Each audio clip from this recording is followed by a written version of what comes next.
నేను మీ మాధురి. సంక్రాంతి సంబరాలకి మొత్తం అన్ని ఊర్లు రెడీ అయిపోతున్నాయి. మనకి సంక్రాంతి సంబరాలు అంటే ముందుగా గుర్తొచ్చేది కోడి పందాలు.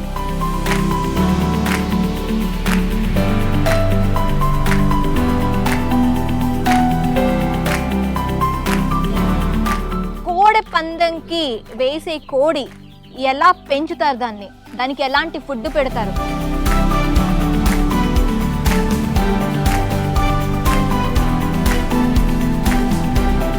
ఫస్ట్ ఒక గుడ్డు దశ నుంచే దాన్ని పందెంకి పంపే వరకు ఎలాగ దాన్ని బ్రీడ్ చేస్తారు, దాన్ని ఎలా పెంచుతారు, దాని నర్చర్ ఏంటి, దానికి ఎలాంటి ఫుడ్ పెడతారు, ఎలాంటి మెడిసిన్స్ ముఖ్యంగా ఉంటాయి, కంప్లీట్గా ఈరోజు వీడియోలో చూసేద్దాం పదండి.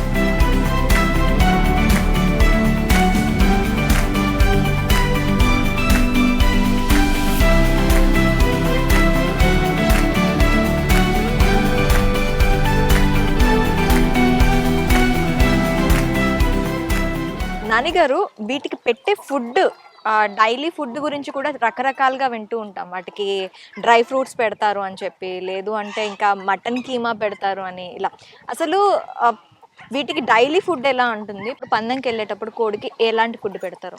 అంటే ఇప్పుడు ఈ బయట ఉన్నట్లుగా అయితే మనం అంటే ఓన్లీ వడ్లే మేపుతాం మేడం. ఓకే, ఓన్లీ ఈ వడ్లు ఒకటే చల్లుతా ఉన్నాయి. మనం పందెంకి వెళ్ళి కూడా అంటే అది సెపరేట్ ఉంటాయి. ఓకే, మనం పుంజులు రెడీ అయిపోయిన తర్వాత ఒక 18 months వచ్చిన తర్వాత అవి రెడీ చేస్తామండి. కట్రాట్లు వేసుకుని 18 months వచ్చిన తర్వాత కట్రాట్లు వేసుకుని అక్కడ నుంచి మనం ఫుడ్లు అనేది ఫస్ట్ పావుల మంది వేసుకుని వేసుకున్న తర్వాత లివర్ టానిక్ ఒక 5 days పెట్టుకున్నాను. ఆ తర్వాత నుంచి ఎగ్ పెట్టుకుంటామండి. ఓకే, ఒక ఎవరిష్టం వాళ్ళది. ఒకళ్ళు 30 days పెడతారు, ఒకళ్ళు 40 days, ఒకళ్ళు 60 days కూడా పెట్టేటోళ్ళు ఉంటారు.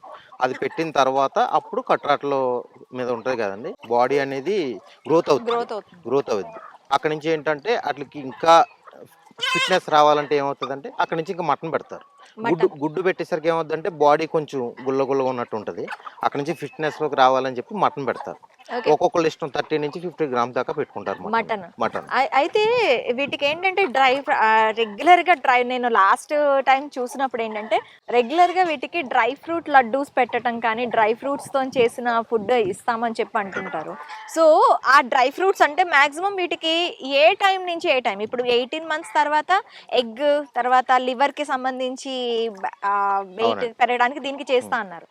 ఈ డ్రై ఫ్రూట్ లడ్డు అనేది ఎప్పుడు పెడతారు? డ్రై ఫ్రూట్ అనేది ఈ ఫస్ట్ నుంచి పెట్టుకుంటారండి. మనకు కట్రాట్ ఎప్పుడైతే మన దసరా స్టార్ట్ అవుతుంది మేడం, దసరా ఫస్ట్ నుంచి మంచి రోజు చూసుకుని, దసరా ఫస్ట్ మంచి రోజు కదా అని చెప్పి దసరా రోజుని కట్రాట్లు వేసుకుంటారు. అక్కడ నుంచి కోడి పుంజిని కేజీలోంచి తీసుకొచ్చి కాళ్ళకి తాళ్ళు తగిలించి ఫ్రీ రేంజ్ లో మేపుతారు. ఫ్రీ రేంజ్ లో తాళ్ళు కట్టి దానికి సెపరేట్ గా మేపుతారు. ఆ తాడు కట్టిన తర్వాత ఏమవుతుందంటే స్ట్రెంత్ అనేది, బాడీలో స్ట్రెంత్ అనేది పెరుగుతుంది, ఓపెన్ ప్లేస్ లో ఉంటుంది. కోడిపుంజి 18 months ఏమవుతుంది అంటే 12 months 10 months దాకా బయట తిరుగుతుంది మేడం. బయట తిరిగిన తర్వాత అక్కడ నుంచి ఏమవుతుంది అంటే కొట్టుకోవటం అనేది మొదలు పెడతాయి. అంటే ఇట్లా లక్షణం ఏంటంటే దెబ్బలాడుకోవటం అనేది మొదలవుతుంది. అంటే ఒక కోడితో కోడి దెబ్బలాడుకుంటా ఉంటాయి. కోపం అనేది మొదలవుతుంది. మొదలయ్యేసరికి అప్పుడు ఏమవుద్దంటే ఈ దెబ్బలాడుకునే స్టేజ్ లో ఏమవుద్దంటే దెబ్బలాడినప్పుడు తీసుకుని గాబులు వేసుకుంటాం అనమాట. కేజెస్ లో వేసుకున్న తర్వాత అక్కడ నుంచి ఫుడ్ ఇచ్చుకుంటారు. అక్కడ ఒక 20 days 30 days అలా గుడి ఎగ్ మేపుకుంటారు, అట్లా బాడీ గ్రోతింగ్ కోసం. అంటే ఇవి మీరు ఫస్ట్ అవి కొట్లాటకి రెడీ అయ్యాయి అనేది మీకు బయట వాటి బిహేవియర్, ఇప్పుడు బయట బిహేవియర్ బట్టి తెలిసిపోతుంది. వెంటనే తీసుకెళ్లి వాటిని కేజెస్ లో వేసేస్తారు. కేజెస్ లో ఎన్ని రోజులు అట్లా దానికి ఫుడ్, ఆ కేజెస్ లో వేసిన తర్వాత దాని ఫుడ్ అది ఎలా ఉంటుంది? అక్కడికి వచ్చేసి మనం సజ్జలు, సోళ్ళు, ఒడ్లు పెట్టుకుంటాం మేడం. అంటే మెరుకులు అంటారు, మెరుకులు కూడా తయారు చేసుకుంటారు. మనకి మెరుకులు మిషన్ అయి ఉంది, మనం మెరుకులు పెడతాం. మెరుకులు అంటే వడ్లని మిషన్లో వేస్తే చెక్క ముక్క అంటారు. ముక్క కింద నూక టైప్ అవుతుంది. అది దానికి సాయం సోళ్ళు, సజ్జలు మిక్స్ చేసుకుని వేసుకుంటాం మేడం. ఒక్కొక్కరు ఇష్టం. అది బాడీ కొంచెం గ్రోతింగ్ తక్కువ ఉంది అనుకోండి, ఎగ్ పెట్టుకుంటాం ఒక 20 days. ఒక 20 days ఎగ్ పెట్టుకుని తర్వాత మామూలు ఫీడ్ ఇచ్చుకుంటూ వెళ్ళిపోతాం. ఎగ్ అంటే డైరెక్ట్ ఉడకబెట్టిన బాయిల్ చేసింది మేడం. బాయిల్ చేసి దాంట్లో ఎల్లోది ఉంటుంది కదా మేడం, అది తీసేస్తాం. తీసి పిల్లలకి ఇట్లా కలిపేస్తాం, ఫీడ్ లో కలిపేసి ఇచ్చేస్తాం. ఓన్లీ వైట్ వేస్తాం. ఓన్లీ వైట్ అండి. తవుడు కూడాను పెడతారని, తవుడు ఉంటుంది కదా, మెత్తటి తవుడు కలిపేసి దాంట్లోని మళ్ళీ ఎగ్ వైట్ కలిపి, పచ్చి ఎగ్ వైట్ నేను విన్నది ఇది, పచ్చి ఎగ్ వైట్ కలిపేసి దాన్ని ముద్దలా చేసి పెడతారు అని చెప్పి పెడతారు మేడం. అది ఏంటంటే అది ఒక్కొక్కళ్ళ ఇంట్రెస్ట్ అండి. అది తవుడు పెడితే ఏంటంటే అప్పుల్లో పూర్వంలో అలాగే తవుడులే పెట్టుకుని ఇంట్లో మేపుకునే వాళ్ళు ఏం చేసేవారు అంటే అన్నంలో తవుడు మేపి వేసేసరికి అవి తిని చల్లగా ఇళ్లలో తిరిగి అన్నం మెతుకులు అవి తినుకుంటా అలా బతికేయండి అప్పుల్లో. ఈ వైరస్లు ఇన్ఫెక్షన్లు అవి లేవు కదా మేడం అప్పుడు. ఇప్పుడు అంటే ఎక్కువ ఇది బాగా ఎక్కువైపోయిందండి. ఇప్పుడు పౌల్ట్రీ అనేది రంగం బాగా ఎక్కువైపోయింది. బయట నుంచి బర్డ్స్ రావటం మనకి వైరస్లు అవి బాగా ఎక్కువైపోయినాయి. ఎక్కువైపోవటం బట్టి ఇప్పుడు ఏంటంటే మేత అనేది చేంజ్ అయింది. ఇప్పుడు ఫీడ్స్ వస్తున్నాయండి మొత్తం. పిల్లెట్స్ మొన్నటిదాకా ఓన్లీ బాయిలర్ పిల్లెట్స్ ఉండేవి. ఇప్పుడు ఈ పందెం కోళ్ళ పిల్లెట్స్ కూడా వస్తున్నాయండి. పందెం కోళ్ళు కూడా సెపరేట్ పిల్లెట్స్ వస్తున్నాయి. ఇప్పుడు మనం ఈ రాగులు సజ్జలు ఇవన్నీ మేపుతున్నాం. ఇప్పుడు మేపాల్సిన అవసరం పిల్లెట్స్ వచ్చినాయండి డైరెక్ట్. అంటే డైరెక్ట్ గా వేసేస్తే సరిపోతుందండి. ఆ తవుడు అది ఏంటంటే ఒక్కొక్కరు ఇష్టం అండి. మేము ఏం చేస్తామంటే మేము ఈ నూకలు ఈ వడ్లు మెరుగుల టైపు తయారు చేసాండి. ఈ సజ్జలు రాగులు ఈ కలిపి పెట్టుకుంటాం పిల్లలకి. ఎగ్ అనేది కామన్ అండి. చిన్నపిల్లలకి ఎగ్ అనేది కామన్. అంటే ఎగ్ ఎల్లో తీసి పెడతారు. ఎల్లో తీసి చిన్నపిల్లలకి అయితే చిన్న చిన్న చిప్స్ కింద నలిపేసండి చిన్నపిల్లలకు పెట్టుకుంటాం. ఒక 20 days 30 days అలా. అంటే ఏ స్టేజ్ లో అవి 45 days కేజెస్ లో ఉంటాయి. బయటకు వచ్చిన తర్వాత వాటికి అంటే 45 days అంటే మనం ఒక 20 నుంచి 30 days దాకా ఉంచుతాం మేడం. అంటే దాని గ్రోతింగ్ బట్టండి. మనకి ఏంటంటే మన కాకులకి గెద్దలకి దొరకకుండా కొంచెం మిస్ అయ్యేటట్టు సైజ్ అని. చిన్న సైజ్ అయితే ఏమవుతుందంటే కాకులే ఎత్తుకెళ్ళిపోతాయి కదా మేడం. ఒక తల్లి చూడలేదు. తల్లికి మేము ఎక్కువ కలుపుతూ ఉంటామండి. ఒక 15 నుంచి 25 దాకా కలుపుతాం. ఒక్కోసారి 30 కూడా కలపవలసి వస్తుంది. అంటే ఎక్కువ వేసారు పిల్లలు ఎక్కువ వేసరికి మనం ఏంటంటే మనం కొన్ని పెట్టలతో తీపిస్తామండి. కొన్ని ఇంక్యుబేటర్ ఉందండి మనకి. 200 కెపాసిటీ ఇంక్యుబేటర్ వాడతాం మేడం. మనకు బ్రీడింగ్ సెక్షన్ మనకు గుడ్లు అవి బాగా ఎక్కువ వస్తాయి కదండి. ఇంక్యుబేటర్ ఉంటుంది. ఇంక్యుబేటర్ లో తీయించిన పిల్లలు పెట్టలు కలుపుకుంటాం మేడం. ఇంక్యుబేటర్ నుంచి తీసిన పిల్లలు అలాగే మనకి ఇప్పుడు డైరెక్ట్ గా జత చేసిన పిల్లలకి మనకి పందేలకు వెళ్ళేటప్పటికి రెండిట్లో ఏమైనా తేడా ఉంటుందా? అలాంటి తేడా ఏమి ఉండదు మేడం. అయితే ఏంటంటే ఇంక్యుబేటర్ ఇప్పుడు తల్లి దగ్గర ఉన్నది అంత క్వాలిటీ అయితే ఉంటది కానీ తల్లి దగ్గరది ఏమవుద్దంటే దాని ఇమ్యూనిటీ తల్లికి అనేది తెలిసిపోతుందండి. దానికి ఎంత వేడి ఇవ్వాలని. తల్లి దగ్గర నుంచి వచ్చిన పిల్ల తల్లితో తిరిగి పిల్ల బాగుంటది. దాన్ని ఇంకా మన అమ్మ దగ్గర ఉన్నది అది వేరుంటది. అంటే మనం ఇంక్యుబేటర్లో తీసింది ఏమవుద్దంటే మేడం మన ఇంక్యుబేటరు అది కరెక్ట్గా మెయింటెనెన్స్ అవ్వాలి మేడం. హీటింగ్ అనేది 37.7 అనేది కరెక్ట్గా మెయింటెనెన్స్ అవుతేనే మీకు గుడ్డుల్లోంచి వచ్చి పిల్ల మనకు క్వాలిటీ అనేది ఉంటుందండి.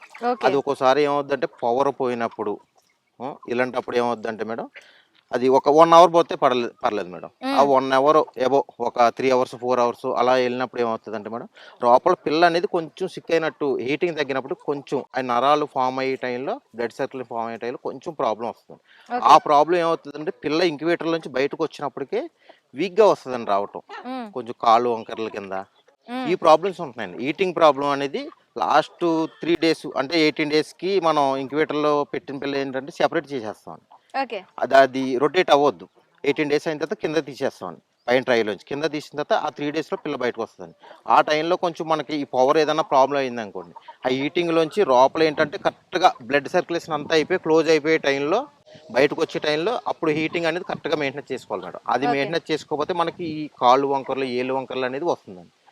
అది ఎలాగైనా సరే కొంచెం వీక్గానే ఉంటుంది మేడం. ఆ పిల్ల అయితే ఇంక్యుబేటర్లోంచి వచ్చిన తర్వాత దానివల్ల ప్రాబ్లం ఏం లేదు. ఆ పిల్లని మనం తీసుకొచ్చిన తల్లి కలుపుకుని వేపుకునేంత ఉత్తమం లేదు మేడం. అంటే దాన్ని తల్లిని జత చేసుకోవాలి. అది యాక్సెప్ట్ చేస్తదా? అంటే మామూలుగా తన గుడ్డు నుంచి వచ్చిన పిల్లకిను దానికి తేడా తెలిసిపోతుంది. కొన్ని చేస్తే కొన్ని చేయవు మేడం. మనం యాక్సెప్ట్ చేసేలా ఏం చేయాలంటే అక్కడ గుడ్లు పెట్టి టైమింగ్లో మనం ఇక్కడ ఒక 1 or 2 days లేట్గా పెట్టుకోవాలి మేడం. ఇక్కడ లేట్గా పెట్టుకుంటే అక్కడ హ్యాచింగ్లో ఒక 3 to 4 days అనేది కంపల్సరీ అయిన తర్వాత హీటింగ్లో ఉండాలి మేడం. నార్మల్ గుడ్డు నుంచి పిల్ల రావడానికి మనకి 21 days పడుతుంది. 21 అదే మన ఇంక్యుబేటర్ అయితే ఇంక్యుబేటర్ కూడా 21 days మేడం. అంటే ఇప్పుడు మీకు ఎండాకాలం వచ్చేసరికి 18 days కూడా బయటకు వచ్చేస్తాయి.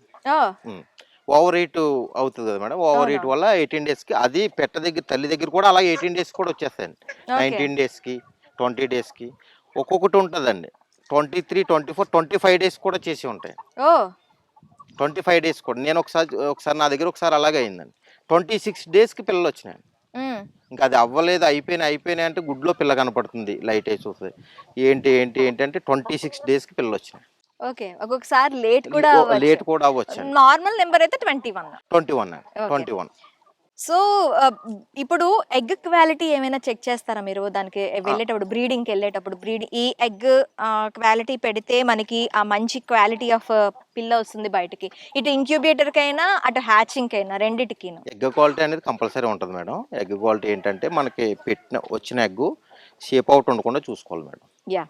షేప్ అవుట్ ఉండకుండా చూసుకోవాలి. చిన్న గుడ్డు రాకుండా చూసుకోవాలి. చిన్న గుడ్డు షేప్ అవుట్ అంటే ఏంటంటే మేడం, అది మనం ఇచ్చే ఫీడ్ ప్రాబ్లమ్ వల్ల అవి వస్తాయి మేడం. హ్మ్. మనం ఫీడ్ సరిపోకపోయినా సరే మనకి ఈ పసిరు అనేది ఎక్కువ దొరికేటట్టు చూసుకోవాలి మేడం. ఓకే. ప్రోటీన్స్ ఉంటాయండి ఇందులో. ఈ పసిరు బయటికి గడ్డి, ఈ హ్మ్. పురుగు ఎక్కువ దొరికేటట్టు చూసుకోవాలి మేడం. ఓకే. మనం ఇలా మీరు బ్రీడింగ్ దానికి కూడా ఏమైనా ఫార్మ్స్ పెంచటం కానీ, అంటే పసర పురుగులు దొరకటానికి వాటికి పురుగుల ఎల్ కంటే మనం ఏం చేయట్లేదు కానీ మేడం. మనకేంటంటే మనకి ఆవులు ఇవి హ్మ్. ఉన్నాయి మేడం. హ్మ్. అవి అక్కడక్కడే మనం ఏంటంటే ఆ పెండ ఉంటది కదా మేడం. యాహ్! అది ఏస్తా ఉంటాం. అది ఏసి గోను సంచి కప్పెట్టి కొంచెం వాటర్ జల్లుతూ ఉంటే ఒక 20 డేస్‌కి అలాగా లోపల కొంచెం పురుగు వచ్చేస్తుందా ఫార్మ్ అవుతది ఆటోమేటిక్‌గా? మేడం. చెద హ్మ్. లాంటిది. అయి ఎప్పుడైనా చిన్న పిల్లలు ఉన్నప్పుడు అవి తీస్తే అక్కడ దూకుంటా ఉంటాయి. నెక్స్ట్ మనం ఏంటంటే అట్లు ప్రోటీన్స్ కోసం మనం క్యారెట్, బీట్రూట్ ఎక్కువ వాడతాం. ఓకే. క్యారెట్, బీట్రూట్ ప్రోటీన్స్ కొడతాం. అయి ఎక్కువ వాడతాం మనం.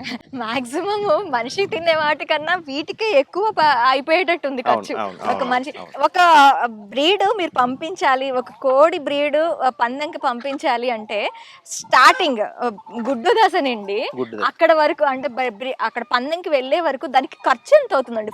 ఓన్లీ ఫుడ్ కోసం? ఫుడ్ ఖర్చు అంటే మేము ఎప్పుడూ లెక్కలేదు మేడం. యావరేజ్‌గా మాకేంటంటే మాకు ఎక్కువ ఉంటాయి. ఎప్పుడు ఎక్కువ ఉంటాయి మేడం. ఫుడ్ ఖర్చు అనేది మేము ఎప్పుడు పట్టించుకోము. మేము ఈట్ల కోసం సెపరేటు 2 ఎకర్స్ వరి ఉంచామండి.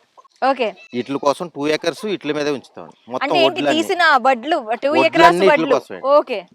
ప్రతి ఇయర్ 2 ఎకర్స్ ఇది 2 పంటలొస్తాయి. 2 పంటలు ఈట్ల కోసం ఉంచుతామండి. ఓకే. ఒక పంట 2 ఎకర్స్ ఏస్తే, ఒక పంట 1 ఎకర్ ఏసి, 1 ఎకర్ మా ఫుడ్ మటికి మేము హ్మ్. కూడా కొంచెం మంచి బయట ఫుడ్‌లు బాగోట్లేదు కదా మేడం. ఎకరా అంటే రైస్ మాక్సిమం ఒక 40 బస్తాస్ ఒస్తాయి. 30-35 ఇక్కడ 30, హైదరాబాద్ 35. కొంచెం అటు మెయింటెనెన్స్ బట్టి ఉంటదండి. మనం కొంచెం మెడిసిన్స్ ఎక్కువేయకుండా హ్మ్. ఏదో ఏసామన్న పేరుకి ఎక్కువేయకుండా ఏంటంటే మన సొంతంగా కోళ్ళ కోసమే కదా మేడం. మనకు హ్మ్. తక్కువ హ్మ్. వచ్చినా పర్లేదు. హ్మ్. హెల్తీగా ఉండాలి. ఓకే. బయట నుంచి తీసుకొచ్చిన వడ్లు ఏమవుతున్నాయంటే లాస్ట్‌కొచ్చేసరికి మేడం ఆ పురుగు వరిసేలో పురుగు వల్ల ఈ హ్మ్. గుళుకులు, ఈ స్ప్రేలు, కెమికల్ ఎక్కువ చల్లుతున్నారు. దానివల్ల ఏమవుతుందంటే మేడం ఇట్లా కాళ్ళు వాతాలు రావటాలు, హ్మ్. ఈ ప్రాబ్లమ్స్ ఉంటున్నాయి. కాల్షియం డౌన్ అయిపోతుందండి. ఆ! కాల్షియం డౌన్ అయిపోయి ఈ కాళ్ళు పడిపోవటాలు, ఈ ప్రాబ్లమ్స్ వస్తున్నాయండి. దానికేం చేస్తారు మీరు? దానికేమైనా మెడిసిన్స్ ఇస్తారా? లేకపోతే మనం ఫుడ్‌తో రికవరీ చేస్తారా? లేదు మేడం. మనం కాల్షియం వాడతామండి మనం. ఓకే. మనం మల్టీవిటమిన్స్ వాడతామండి. మన దగ్గర మల్టీవిటమిన్స్ అయ్యి ఉన్నాయి. అవి వాడతాం మేడం. ఓకే అండి. ఎప్పటికప్పుడు మనం మెడిసిన్స్ వాడుతూనే ఉంటాం మేడం.